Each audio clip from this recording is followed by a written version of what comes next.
All right, we're here. We're gonna repair this rear bumper for the Model S, the Tesla Model S. It's got some spiderweb cracking right in the middle of it. It got bumped, and so we're gonna be repairing that today.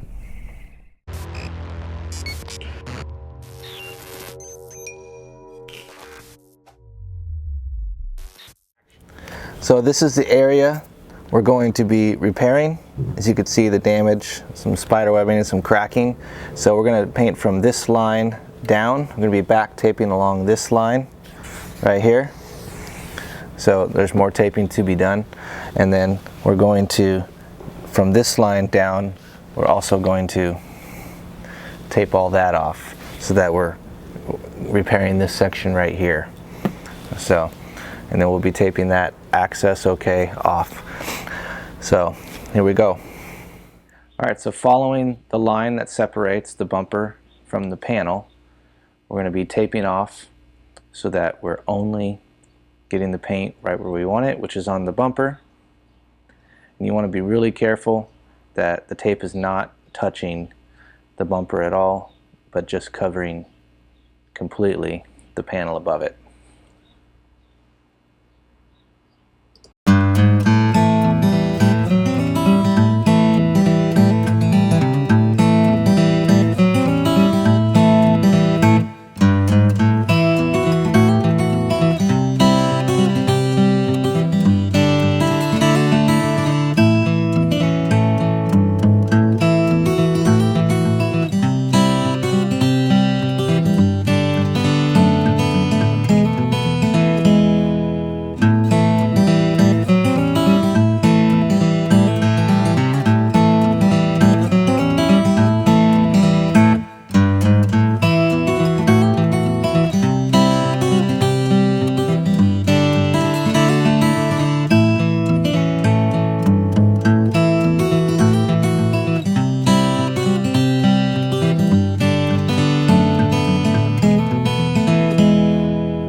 Now for the sanding process, we're going to start with 180 grit sandpaper, applying it to the sander.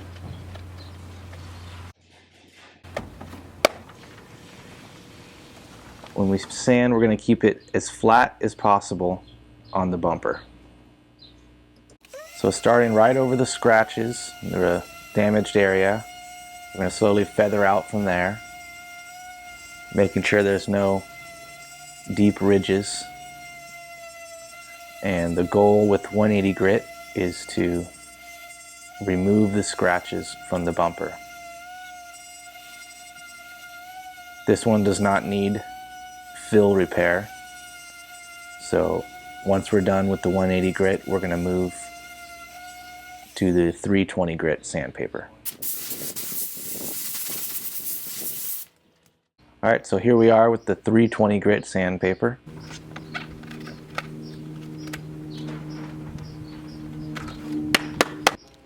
And once again, the goal is to keep the sander as flat as possible on the bumper. And we're going to, once again, start in the main repair area, and then we're going to slowly feather out where we ended the 180 grit. We're going to feather it out a few inches beyond that. And like I said before, being very careful that there's no ridges and that we're getting all the sand marks from the 180 out. And that's the process that I call feathering out.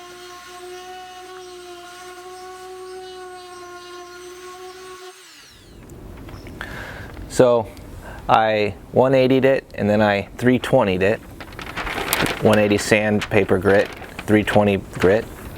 And so I made sure I feathered out the edges. So as I'm feeling here, I'm not feeling any ridges it's perfectly smooth, and I know that once I primer it, I'll be able to scuff the primer down, and it'll feather out into the original bumper just perfect.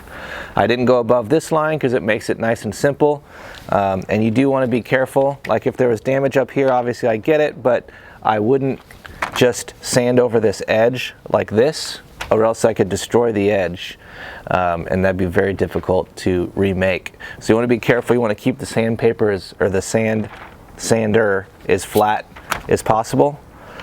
So if I had one up here, I'd just do it just like I did, and then I'd keep it as flat as possible on this edge so that I wouldn't destroy the edge here. And I did the best I could right down here too. So you could see I was kind of going like that and then also like that, and that just helped me feather the edge out appropriately so that, like I said, it just kind of blends in with the original bumper. And you're going to need primer to make it look just right, and so that's what we're about to do now. Alright, so I'm using 3M Superfine Scuff pads, and so I'm going to feather out even more the 320 grit that I ended with the sander, and now I'm going to feather it out with the Superfine Scuff pads.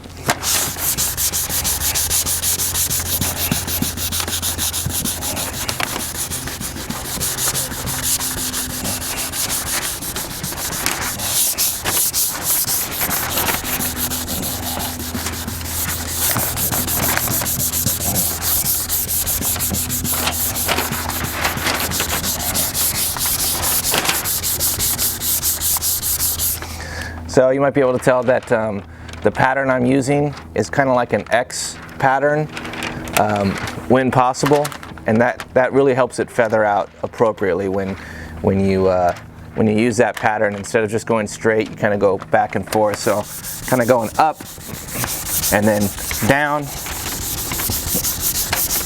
and that really helps the feathering out process.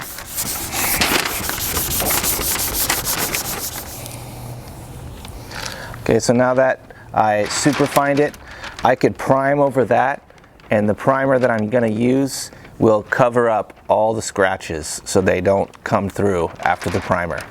And that's very important, because if you prime too soon, then it might look okay, but it'll show up after you paint and clear, and you'll be able to see where you repaired the damage, and that's a tacky, horrible job. So you want to make sure you do the appropriate scuffing with Superfine so that the primer will cover up all the scratches.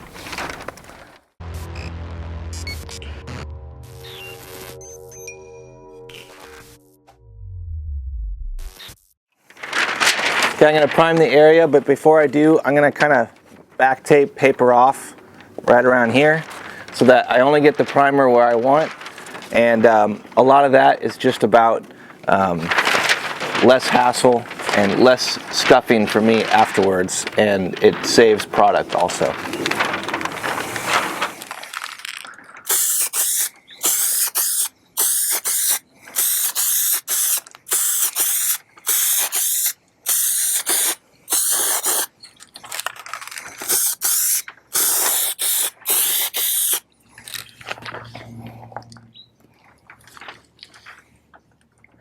So that looks like I got pretty good coverage, and once it's dry, we should be good to go.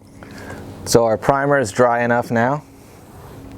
You always want to check just to make sure, especially if it's white primer, because it could take longer to dry, and then you can be back to square one because you have to let it dry and sand it out. So now I'm going to scuff the primer down and obviously feather it out at the edges again, using the same pattern I did, the X pattern.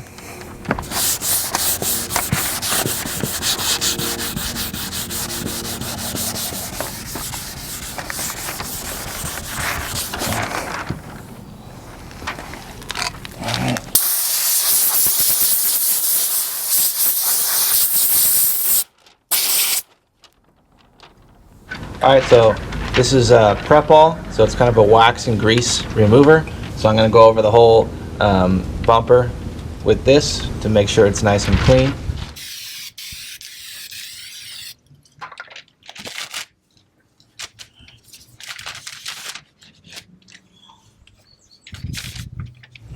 So you can see I kind of use this side first, go over it, and then I use the cleaner side, and then if I have to, if it's a really messy job, then I'll flip it over and use the inside, so that at some point you're just kind of moving everything around instead of taking it off. So you want to be sure if you have to replace the towel, get a different one, or like I said, use different sections. You got to be aware of that.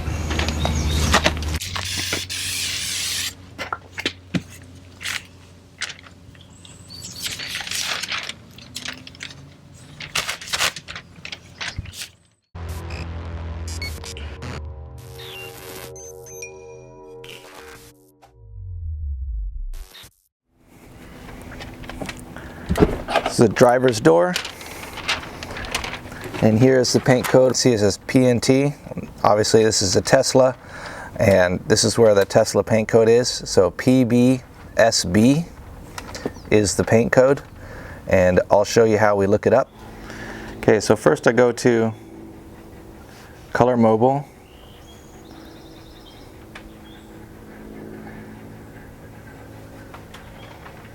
log in,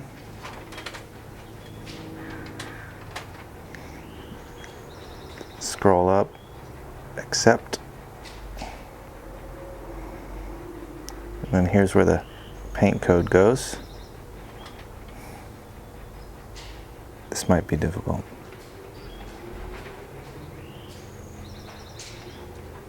SB search.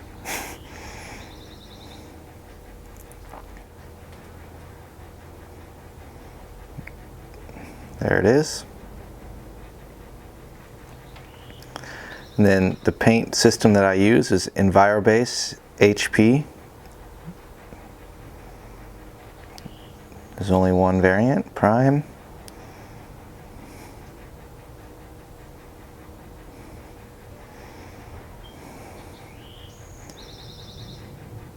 I want pints, and I want it in grams. Done. And then what usually I do is I take a screenshot, because if I get a phone call or anything, then I have to go do all that again. So I take a screenshot, and now I got my color code. I just go to my pictures, and there's my formula right there. All right, so I use the PPS system from 3M. So it's a 3-ounce lid and liner. So this is the liner, goes in the case, and turn the scale on. And the important thing to know about this is it's not legal to spray outside more if you have more than a 3-ounce bowl or liner. So that's kind of the law of the land, federal, and you have to use 3 ounces or less container wise. You can mix more paint and put more paint in it, but you can't do more than 3 ounces at a time. So you'll see I won't even have 3 ounces in here when I'm all done, but and we'll have plenty enough. So put it on the scale, zero the scale again, get my color code, and I just put my phone right there. And so I have all the toners all the way to the left, and then how much of each toner all the way to the right. We're good to go.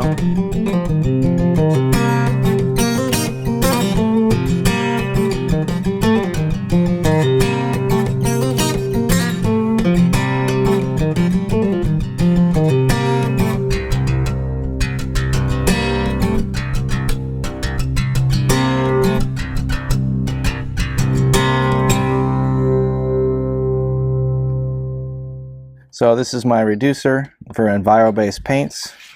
It's a water-based paint, so it's a water-based reducer.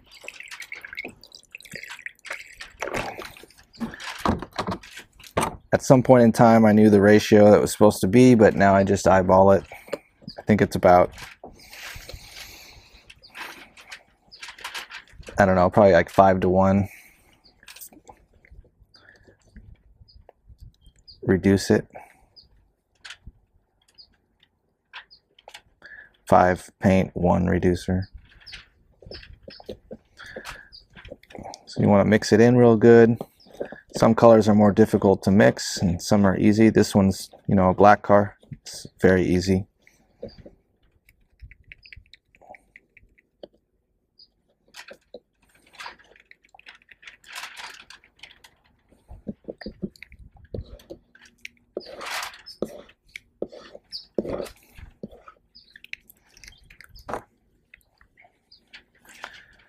I'm done with that. Put the lid on.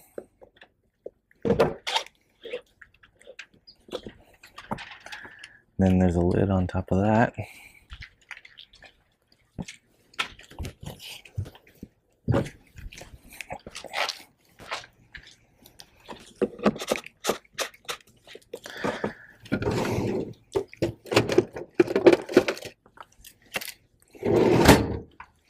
So this is my gun. It's a SADA Mini Jet 4400. It's a very, very nice gun, and it sprays really well. So this hooks into here, twist, and a lot of guys don't use the PPS system because it's just really expensive, and it kind of is, but I like it because it keeps everything super clean. You know, there's no paint spilling anywhere. You know, sometimes I do bumpers, so I have to get down low, and I don't want paint spilling onto anybody's driveway or the street. And so this is part of the reason I use the PPS system, because it keeps everything very clean. So I'm checking my pressure, and I want it at about 30. So I'm pretty good right there. And then I want my volume, which is how much paint is allowed to come out, pretty low. It's a black car, so I don't need much. And then this is the fan pattern here.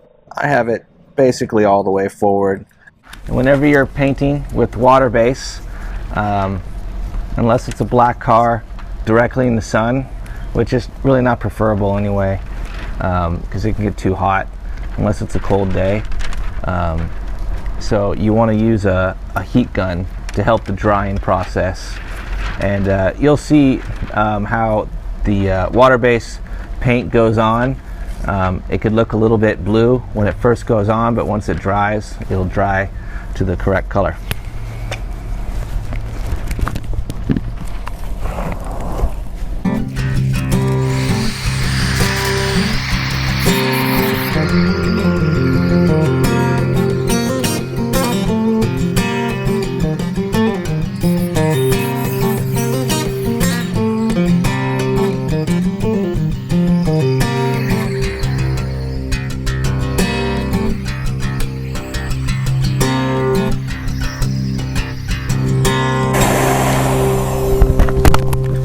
So you can see it's not covered yet, but what you want to do is when you start painting, you want to start just covering the primer area and make sure that's covered, and then you'll start kind of just blending it out from there. So get your repaired primed area covered first. Probably like, you know, for black it covers fast, so probably like 3 or so coats before you start kind of blending it out beyond that.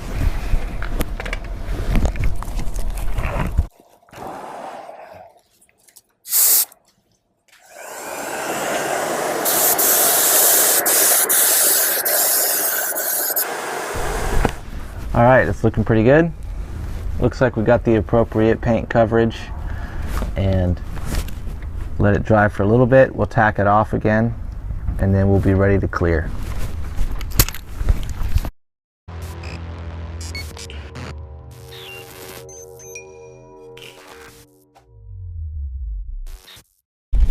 All right, so this is SPEEDOKOTE GLAMOUR clear, which is what I use, and it is an excellent clear, and it dries extremely fast, and which is good for outdoor use.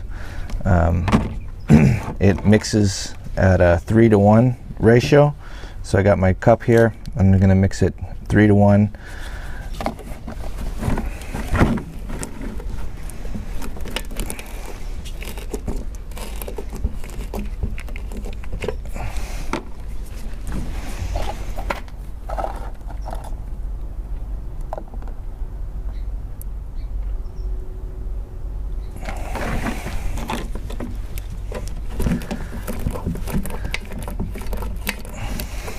So that's the clear coat. This is the hardener that goes with it. And I'm using the medium. They got slow, medium, fast.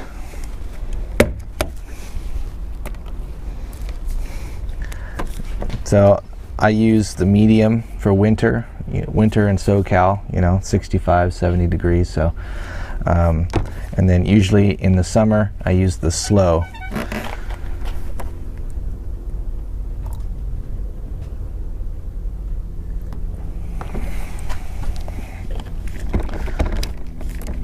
So 3 clear to 1 activator. Then this is the reducer I use. It's a SPEEDOKOTE reducer, which I keep in these bottles. And this is the medium reducer that I'm going to use. Nice warm day, so it should work great. I don't know the exact ratio for that, but you just want to, I think it's about 3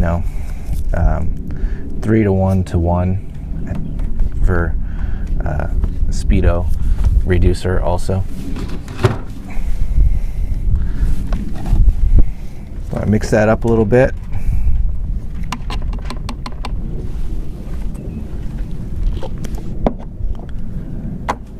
Got a new lid and liner, and it has a filter in it.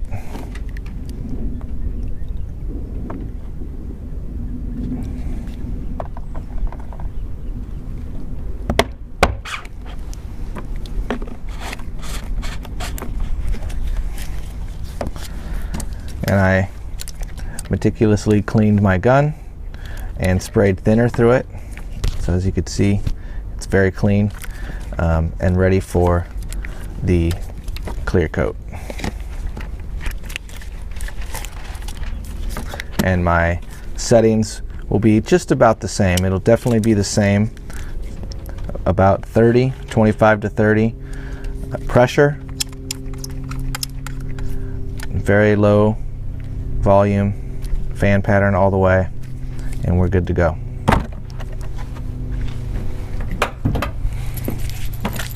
So I'm going to tack it off again, and I'll explain what I'm going to do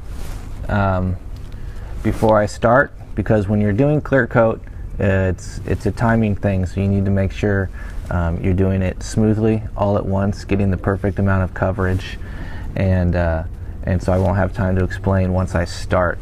So I'm going to be doing the first coat of clear coat to probably about here, and then I'll do the last coat, second coat, right about here, and I'll blend right about there, and that's where it's going to end. So you usually want 2 medium coats of clear to get the desired effect of glossiness, and so that's what we're going to do. So here we go.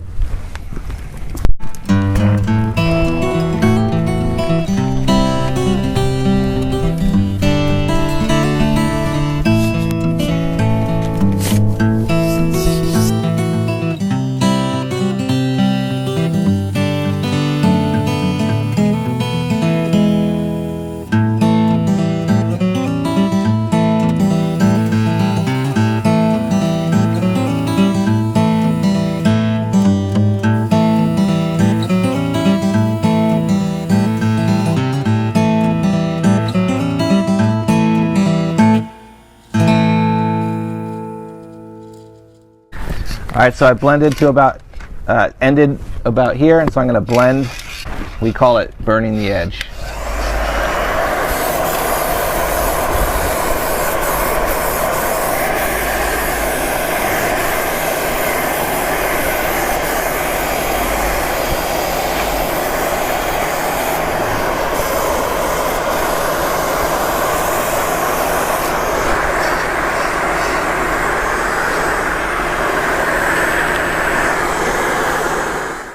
So we're all finished up.